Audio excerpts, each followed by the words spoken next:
Naalala niyo ba nung mga bata tayo, lalo sa mga bahay ng lola natin o sa mismong bahay natin, 'pag may nagbubusa ng bigas o kaya nagdidikdik ng mani. Alam niyo magandang pangyayari 'yan sa araw na 'to. Ibig sabihin niyan may magluluto ng kare-kare. Basta 'pag naamoy niyo na may nagbubusa ng bigas, ano 'yan, panalo 'yan 'pag yung umaga pa lang. So ngayon, maraming nagre-request nito. Mga anak ko, kaibigan, saka yung mga subscribers na nagre-request na next time naman po kare-kare. So eto ngayon. Alam mo ang kare-kare, maraming variation yan eh. May buntot ng baboy. Ngayon, beef shank. Kinakare-kare nila. Merong crispy kare-kare. Pero ang gagawin natin kare-kare ngayon, etong star ng ating pagluluto ngayon, itong oxtail. Ang gagamitin ko is kare-karing oxtail. Ayan, oh. Ang ganda. Then, mahilig ang mga anak ko sa tripe. Talagang ano yan. I-request nila yan na, Dad, please put more tripes. Ayan. Anyway, bago natin sinimulan to, pinalambot ko na itong ating oxtail. Ang ginawa ko, magkaibang kalderong ginawa ko eh. So itong oxtail natin, saka ito, parang nilagyan ko lang ng luya. Mahilig ako maglagay ng luya sa unang pakulo. So 30 minutes, siguro 15 minutes kumulo na siya. Binigyan ko ng mga 15 more minutes. Tinapon ko yung unang pakulo, hinugasan ko yung oxtail. Ganun rin ang ginawa ko dito sa ating tripe. Then after nun, sa pangalawang pakulo, hindi na ako naglagay ng luya, tubig, konting salt. Etong oxtail, 30 minutes yung unang pakulo, yung second na pakulo ko. Dahil di tayo gumagamit ng pressure cooker, mahilig ako sa ganito eh. Eto, inabot to ng another an hour and a half para ma-reach ko yung ganitong lambot ng oxtail. Kasi ayaw natin matigas yung ating kare-kare. Bang nakakinayang, very special yung ating iluluto. Medyo namadali natin. Eto ngayon, pag yung kinakain na, medyo lumalaban. Di ba? Sayang naman. So, eto, ganito kalambot. Pag yung nyo, ayan o. Eto, medyo malaking piraso na to. Pero makikita nyo, ayan o. Na ng mismo kamay natin. Ayan. So, eto ring tripe. Ito medyo madali. Yung unang 30 minutes, pinalitan ko, tinapon ko, inugasan ko. Then another 30 minutes lang, ayoko kasing sobrang labog naman yung tripe natin na pag yung niluto mo na, nagkakahiwa-hiwalay na. Sa akin, basta yung nakukurot nyo na, ayan o, okay na sa akin yan once na nakukurot na. So, ganyan ka-tender. Of course, magkakaiba-iba tayo ng like ito, baka sa binibilan nyo ng oxtail ninyo or kung gagamit kayo ng buntot ng baboy, it could be like 45 minutes only or an hour na palambutin. So, basta ang tip ko lang, make sure na yung oxtail or kung ano mang meat, tender para masarap. Pag yung kinakain ng, nakikita mo yung pamilya, bisita na natutuwa, gano'n rin yung natin. Tripe. Then, traditionally, like sa Marikina, naalala ko, ang mga ginagamit dyan na gulay, maglalagay pa dyan ng puso na saging, yan, talong, baggy beans, pechay. Kami, etong hilig lang namin gulay, hindi ako naglalagay ng talong. Kasi walang kumakain, sumunod, feeling ko ba, nagkokos ng madaling mapanis. Then yung pag wala ka na tiyempohan dito na puso ng saging, hindi ka makapaglagay. Pero right now, for today, ito ilalagay natin. Baguio beans, saka pechay. Ito, paborito ng mga anak ko itong beans. Ako naman itong pechay. Yan ang isa lalagay natin. Then mga typical na ricado lang naman. Bawang sibuyas. Ito, medyo minins ko ng konti itong aking garlic.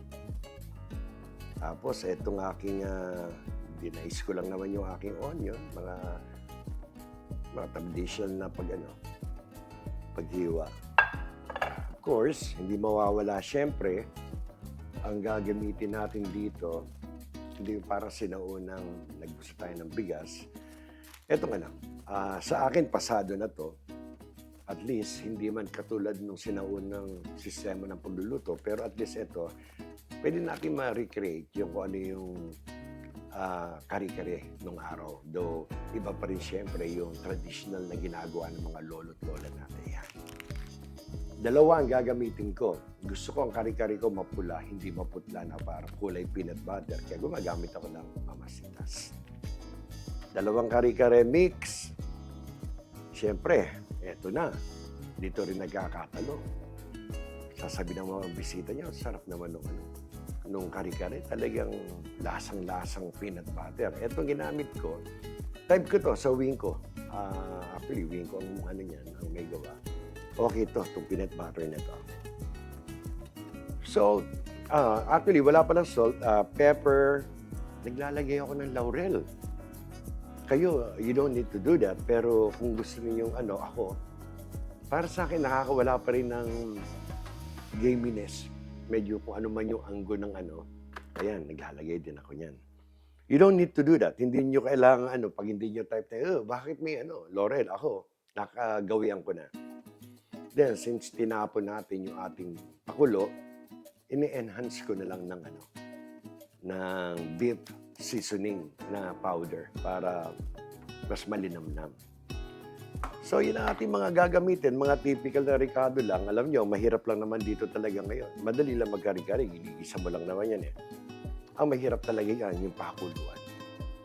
Katimingin mo, yung magandang malambot na karne, gano'n rin ang try. Pero once napakuluan na yan, napalambot na yan, lang to, simpleng gisahan lang ng para ka nagluto ng ordinary lang. Okay, so pagbalik ko, magigisa na tayo para masimulan natin ito. Okay? So ito, magigisa na tayo. Paborito kong gamitin itong lutuan na to kasi mababa siya. Pag yung mga disarsa, type ko yung malapad na mababa para kalat na kalat. Yung mga meat na sinasangkot siya. Marami rin ako nung malalim na medyo mataas. Kaso mahirap pag hinahalukay mo yung sangkot siya mo Yan, type ko yung mga ganyan. Okay, so medyo ito, napainit ko na to. Lang, below medium lang para ito lang, bawang, disasate. Ayan, ganda ng tunog agad. Lagi akong bawang muna bago sibuyas. Eto, mga 2 minutes lang. Medyo ibabrown ng konti. Palalabasin natin yung amoy. Saka yung lasa niya. Saka in a minute or 2. Ayan na. Konting halo-halo lang.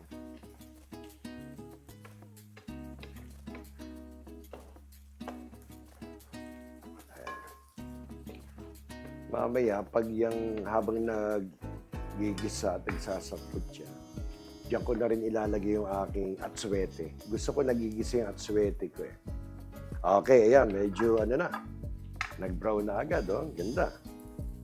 Sunod natin ito sibuyas. Alam mo, simpleng gisa lang ito itong kari-kari. Ang mahirap lang talaga yung preparasyon, yung mga pagpapalambot ng mga karne. Siyempre, medyo maasikaso yan Kaya tatimingan natin. Alam niyo naman, tulad nga na sabi ko, nung araw, umaga pa lang, marami nang kumikilo sa kusina ng bahay May ng bigas sasangag sabay binabayo nila sa almeres yan. Ganun rin yung mga mani. Okay. Yan, tulad niya na medyo naging translucent na ng konti itong ating Siyempre, hindi tayo gagamit ng patis dahil yung ating pinakuloang oxtail sa tripe, nilagyan natin ng konting asin habang inaano. Madali magdagdag ng salt in case Alam niyo naman, ang katero nito kasi bagoong kaya may katabangan talaga. Okay, sa ganyang stage, Again, nabanggit ko nga sa inyo, naglalagay ako ng laurel. Lagyan ko lang 2. Sa ganyang stage ako naglalagay, i-roast ko din yung aking laurel. Yan. At the same time, itong aking pepper, inaano ko na rin, i-roast ko. I don't know. Basta ako, feeling ko, bumahabang lalo yung aking ginigisa. Pag yung ganyang niro-roast ko yung ano. Ayan o, ganda. Favorite ko tong ano na to. Tong aking sauté pa na to. Ganda. Alam niyo, hihinaan ko ng konti kasi ilalagay ko na yung ano, yung atsuete. Ayokong masunugan. Alam niyo naman yung atsuete. Ay, mahina lang. Madaling masunog. Gusto kong inilalagay yung atsuete pag medyo galit na yung mantika, wala na nagtutubig-tubig kasi nga, nabanggit ko sa inyo. Eto pag yung ano, wrong timing namumuo. Kung gusto nyo maging safe, ang gawin nyo, kumuha kayo ng mga 2 kutsarang cooking oil, microwave nyo for 30 seconds. Pwede nyo tunawin itong powder na to. At least madi-dissolve na sa kanya na isama para safe. Minsan, alam niyo naman, medyo may katamaran ang inyong kusinero. Mahilig ang kusinero nyo sa kwentuhan at daldalan. Yan. Yan, maasahan nyo. Natatawa nga ako sa mga nagko-comment. Natutuwa ako kasi nakikita nila kung sino talaga ako. Pag nagko-comment, okay po kayo panoorin, ang daldal nyo lang. Ako'y natatawa at sa loob-loob ko, kitang-kita talaga nila kung sino ako. Pasensya na po. Alam niyo, ako habang nagluluto, mahilig po akong dumaldal at magkwento. Kaya na. Ang ganda, no? Kita niyo, sa ganyang stage, pag ganyan, ayan ang ganda ng pagkakatunaw ng ating ulit. At swerte. Alam niyo, sinusunod ko agad dyan, etong tribe. Habang maganda yung ating sangkot siya. Feeling ko, kailangan kung ano man yung medyo kung ano man lasa or amoy, pag yung sinusunod ko yung aking tribe, lalong nawawala. Lalong yung mga kung ano man yung natirang konting amoy or konting lasa ng tribe, yung gaminess, feeling ko nawawala. O, ayan.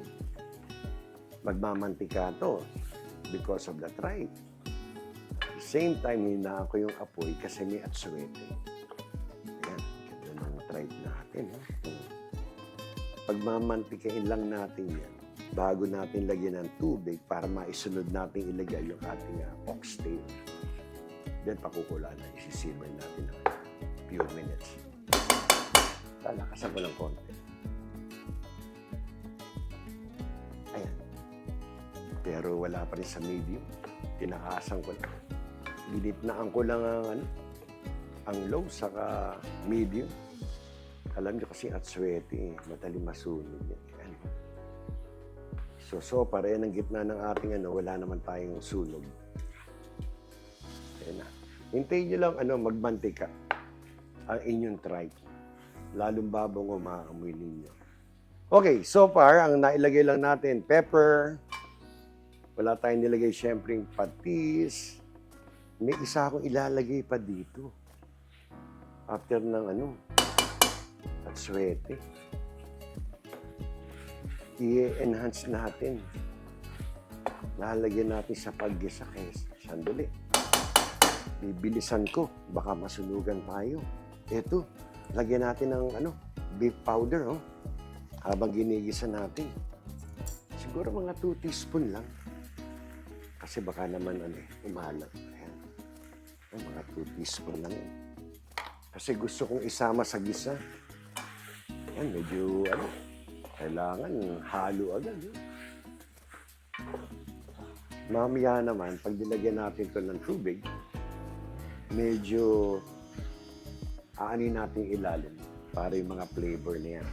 So far nakita nyo, ayan nagmamantika ang ating kawali because of the tripe also. Ang ganda. tumutunog. Ang ganda ng ano, ng gisa natin. Sungkitin pa natin yung isa. Ito, hindi katulad ng kaldereta. Yung kaldereta, mentras may konting sulo, parang added flavor. Ito, dito, hindi.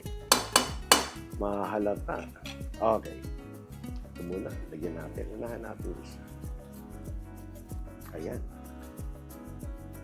Isa pang ganito. Ito yung size itong aking mahiwagang green tumbler. Ito yung mga regular ano lang. Size ng tumbler. I don't know how many ounce. Okay. So, nandiyan ngayon tayo sa stage na yan. Hintay lang natin kumulo ng konti kasi idadrop ko yung aking mga oxtail para mahalo natin. Okay? Medyo punasan ko lang to. Lalakasan ko ng konti ngayon kasi may tubig na eh. Pwede na tayo maglakas. Siguro ang aking apoy almost medium. Not even medium, almost. Kuha tayo ng ano. Siyanse. Para medyo ma-scrape ko yung ilalim. Yan, nararamdaman ko ganda. Yan, na-scrape na siya. Ayan, gumagalaw-galaw na. Lagay natin na. Dahan-dahan.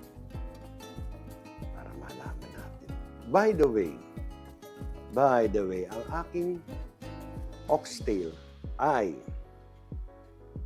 ito ay almost, no, not almost, mahigit 3 kilos. Parang 3.1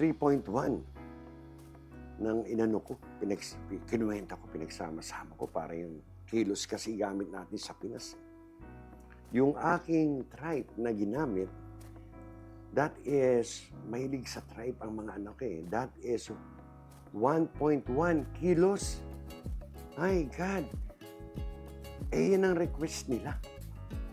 More tribes daw. So, pagbigyan natin. Haluin nyo lang. Wala pa naman tayong ibang ilalagay dyan. Wala naman tayong panimpla, maliban sa ano lang. Paminta, suwete, nilagyan natin ng beef seasoning, yung powder na beef, para medyo maibalik natin yung lasa. Ito, itong stage na to, iiwanan ko muna kayo. Kasi ito naman ipakukuliin lang to siguro mga 10 minutes or 15 minutes para medyo yung ating ginisa, medyo yung lahat ng ricado na ilagay, medyo mag-blend, mag-marry together para ano sila, masaya. Oh, yan na. Medyo lubog lang ng konti, pero hindi naman. Bakit? Kasi lalagyan pa natin ng peanut butter. Madaling magdagdag ng tubig. At malambot na lahat yun. Kaya, mga 15 minutes. Takpan natin. Sarapan. Pagbalik ko, marami pa tayong ilalagay. Okay?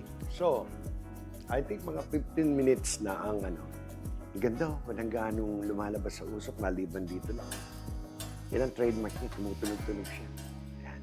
So, buksan natin, ha. Kita nyo. Ayan na, ayan na, ayan na. Wow! Naku. Alam nyo, wala naman tayong palalambutin, eh. Dahil malambot na to, eh. Hihinaan ko ng konti ako. Ayan. Hinahan ko. Pinagyayabang ko yung aking lutuan. Pumatak tuloy yung moist ng takip. Ayan, pinunasan ko na. Para magtampo to, alam mo. Itong lutuan na to eh. Mga 8 years na siguro kami magkasama. Sa hirap at ginawa. Huwag mong sabing sardinas lang. Tinatanggap ng aking lutuan. Huwag mong sabing kari-kari. May konting nakikita kong mantika. Tatanggalin pa natin yan. Nakita ko lang. Dito, ayan, oh. Alam mo, minsan kasi yung atswete, kala nyo, ayan, oh. Halos kulay ng atswete yan. Pero tanggalin natin. Ayaw natin. Ayan, halos natanggal natin yung mga ibang mantika. Lagay natin dyan. So, bali dalawang ano to, pack ng Mamasitas Kare-Kare Mix. Dito rin ako kumukuha ng tubig. Hindi ko dinidirekta.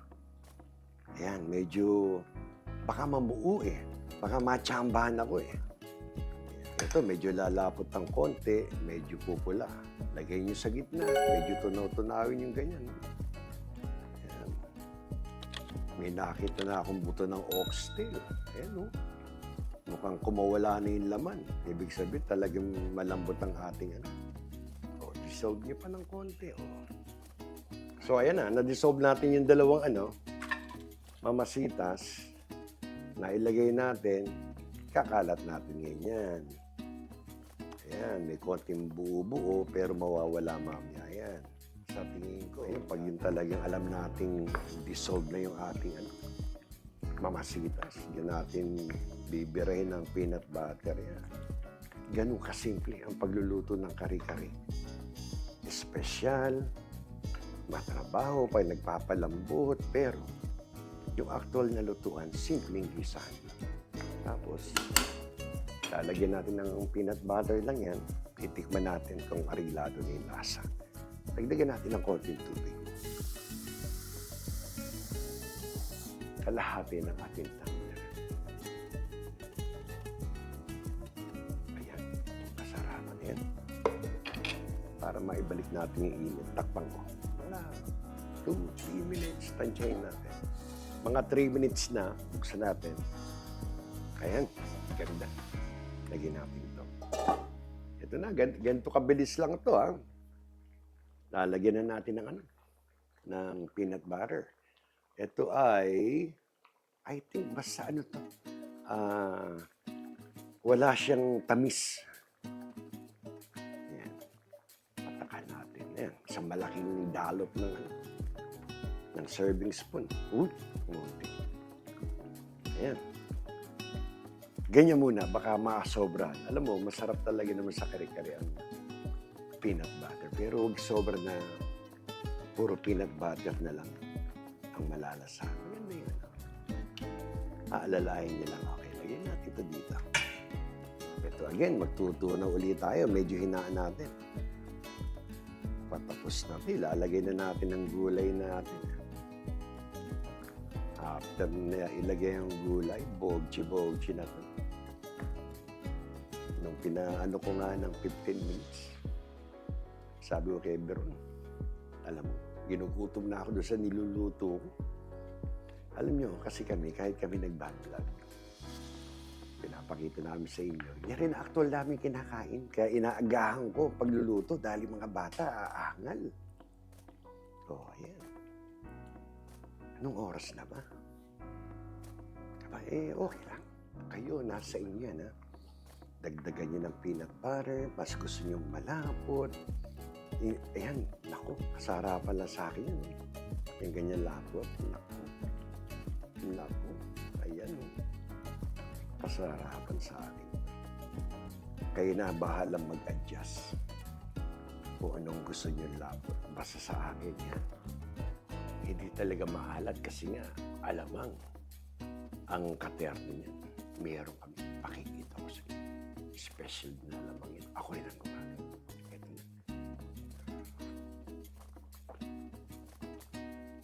Okay na ang peanut butter sa akin. Tama-tama lang yung saltiness niya. Very halos. Very light. Kailangan naman.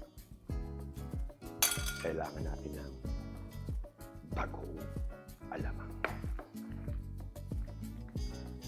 Alam niyo, ilalagay ko ng ating gulay. Checkin natin yun. Meron bang nasunog sa ilalim? May dumikit? Wala.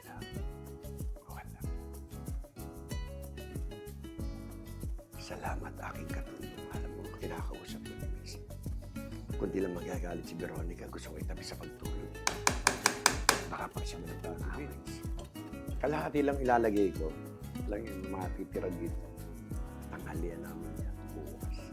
Lagyan ko natin. Sa pangalawang init, lalagyan ko ng bagong gulay.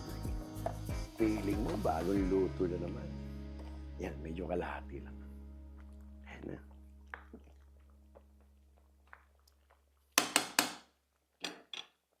Maya yung pechay. Kasi mabilis maluto yan. Mga 2 minutes ang nakalipas. Hinayaan lang natin yung ating Baguio beans.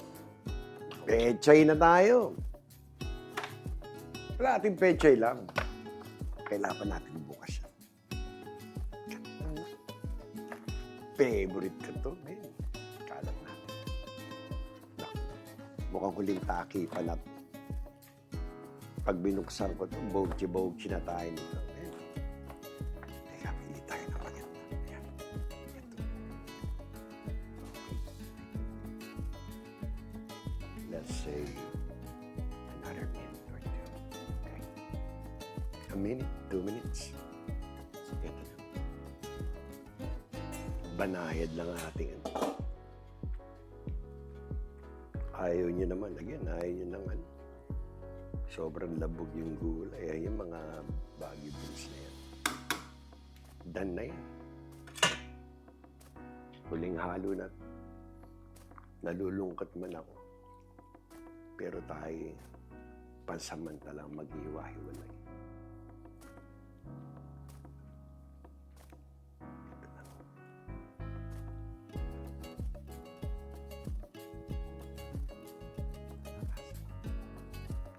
Yan ang mukhang bibig ng nanay ko pag masarap ako. Si nanay, si Bolel. Malakasan na naman ang laban eh. Oxtail, tribe, simpleng gulay. Ito po, ang kare-kare na napakabilis lutuin. Pag ready na lahat, ang kare-kare ng nanay ko. Ako may nalulungkot. Pero alam niyo, sa sandaling ito, tayo mamamahalang pasamantala. Isa na namang mapagpalang araw para sa ating lahat, lalo na sa inyo.